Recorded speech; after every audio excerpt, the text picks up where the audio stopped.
Hello, ഞാൻ ഈ തിരക്ക് പിടിച്ച് എങ്ങോട്ടേ പോകുന്നതെന്ന് വെച്ച് കഴിഞ്ഞാൽ ഞാനൊരു കല്യാണത്തിന് പോവുകയാണേ. 9:30 മുഹൂർത്തമുള്ള കല്യാണത്തിന് 10:30 ഞങ്ങൾ വീട്ടിൽ നിന്ന് ഇറങ്ങുന്നത് തന്നെ. അതിൻ്റെ ഇടയിൽ ഞാനൊരു വീഡിയോ എടുക്കാൻ നോക്കിയപ്പോൾ ഒന്ന് പറഞ്ഞിട്ടൊക്കെ എടുക്കണേന്ന് പറഞ്ഞിട്ട് വീണ്ടും എടുപ്പിച്ച രംഗമാണ് നിങ്ങൾ ഈ കാണുന്നത്. അങ്ങനെ നമ്മുടെ കുട്ടിപ്പട്ടാളങ്ങളെല്ലാം കാറിൽ കയറ്റിയിട്ട് നമ്മൾ പോക്ക് തുടങ്ങിയിട്ടാണ്.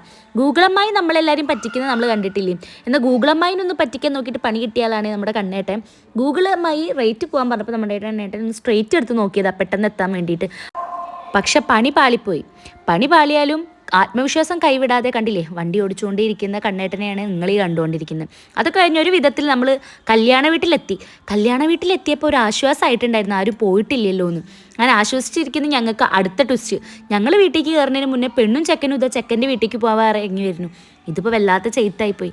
എന്നാലും നമ്മൾ പെണ്ണിനും ചെക്കനെയും കണ്ടല്ലോ, ആ ഒരു ആശ്വാസത്തിൽ അവർക്കൊക്കെ ടാറ്റ ബൈ ബൈ പറഞ്ഞ് നമ്മളിനി കല്യാണ വീട്ടിലേക്ക് പോകാമെന്ന് വെച്ച് നടന്നു.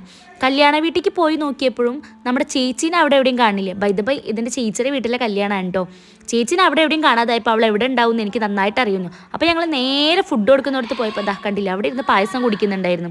എന്ന് ചോദിച്ചപ്പോൾ നിങ്ങളെ കാണാണ്ട് ടെൻഷനായിട്ടിരുന്ന് കുടിച്ചതാന്നുള്ളൊരു പറച്ചിലും. അത് കഴിഞ്ഞ് ഞാൻ വന്ന മെയിൻ പരിപാടിക്ക് ഇന്നു ഈ ഒരു സാധനത്തിന് വേണ്ടിയിട്ടാണ് ഞാൻ കല്യാണത്തിന് വരുന്നത് തന്നെ. അങ്ങനെ അച്ചാറ് മാങ്ങച്ചാറാന്ന് കണ്ടപ്പോൾ എനിക്ക് അതിലേറെ സന്തോഷമായി. അപ്പം നമുക്ക് ഇനി യുദ്ധത്തേക്ക് കിടക്കാം. യുദ്ധം ഒരുവിധം എല്ലാം അവസാനിച്ചിരിക്കുന്നു. ഇനി ഈ പായസം കൂടി ഒന്ന് അകത്താക്കിയാൽ മതി. അങ്ങനെ പായസം കുടിച്ച് ഇപ്രാവശ്യത്തെ യുദ്ധം മടക്കി ഞാൻ കീഴടങ്ങി. അങ്ങനെ ഞാൻ പുറത്ത് വന്ന് നോക്കിയപ്പോൾ നക്ഷുമം ഫുഡൊക്കെ കഴിച്ച് വല്യമ്മേനായിട്ട് ഭയങ്കര കളിയിലാണ്. അത് കഴിഞ്ഞ് ഞാൻ അകത്തേക്കൊന്ന് കയറി നോക്കിയപ്പോൾ ഇവൻ്റെ മാത്രം കഴിഞ്ഞിട്ടില്ല. ഇവനാണെങ്കിൽ ആകെ അരക്കൊരു ചോറ എടുത്തിട്ടുള്ളൂ.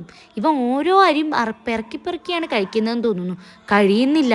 എങ്ങനെയുണ്ട് ഞാൻ ഫുഡ് എന്ന് വെച്ചപ്പോൾ സൂപ്പർ എന്ന് പറയുന്നത് വീഡിയോയിൽ കിട്ടാത്തതുകൊണ്ട് ഒന്ന് കാണിക്കട കുഞ്ഞോ എന്ന് പറഞ്ഞപ്പോൾ കൈകൊണ്ടൊക്കെ കാണിക്കുന്നുണ്ട് സൂപ്പറാണെന്ന്. പക്ഷെ ആ സൂപ്പർ അവൻ്റെ മുഖത്ത് അത്ര ഇല്ല. ഇവനിത് എന്ത് തേങ്ങയെ കാണിക്കുന്നതെന്ന് നോക്കിയിട്ടാണ് നമ്മുടെ അക്കായി ഇരിക്കുന്നത്. അവനാണെങ്കിൽ കഴിച്ചാൽ ആകെ 4 കഷ്ണം പപ്പടം. അത് കഴിഞ്ഞപ്പോൾ നമ്മുടെ ത്രിമൂർത്തീസൊക്കെ ഒരേ യൂണിഫോമിൽ ഇവിടെ ഹാജരായിട്ടുണ്ട്. ഫുഡൊക്കെ കഴിച്ച് കഴിഞ്ഞപ്പോഴത്തേനും എല്ലാവർക്കും ക്ഷീണമായി. അപ്പോഴേക്കും അച്ഛൻ നമ്മുടെ അടുത്ത് എത്തിയിട്ടുണ്ടായിരുന്നു കേട്ടോ. അച്ഛനും വന്നിട്ടുണ്ടായിരുന്നു ഈ കല്യാണത്തിന്.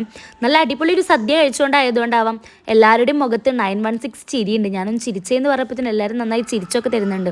പിന്നെ നമ്മൾ നേരെ കല്യാണ വീട്ടിലേക്ക് പോയി. പെണ്ണും ചെക്കനും പോയതുകൊണ്ട് തന്നെ ഒരാളൊഴിഞ്ഞ് പൂരപ്പറമ്പായിരിക്കും കല്യാണ വീടൊക്കെ. ആകെ ഒരു ശൂന്യതയും ഏകാന്തതയും. അതൊക്കെ കഴിഞ്ഞ് നമ്മൾ അവിടുന്ന് കുറച്ച് നേരം വർത്താനൊക്കെ പറഞ്ഞു നിന്ന് നമ്മൾ അവിടെ നിന്ന് ഇറങ്ങിയിട്ടോ. ഇറങ്ങി വരുമ്പോൾ ഒറ്റയ്ക്ക് നടന്നു വരുന്ന നക്ഷുമോനെ നിങ്ങളീ കാണുന്നു. ഒന്ന് കൈയടിക്കാൻ പറഞ്ഞപ്പോൾ ഒരു കൈ കണ്ണമ്മാമൻ പിടിച്ച കാരണം അതിസാഹസികമായി കൈയടിക്കുന്ന നക്ഷുമോനെ കണ്ടില്ലേ നിങ്ങൾ.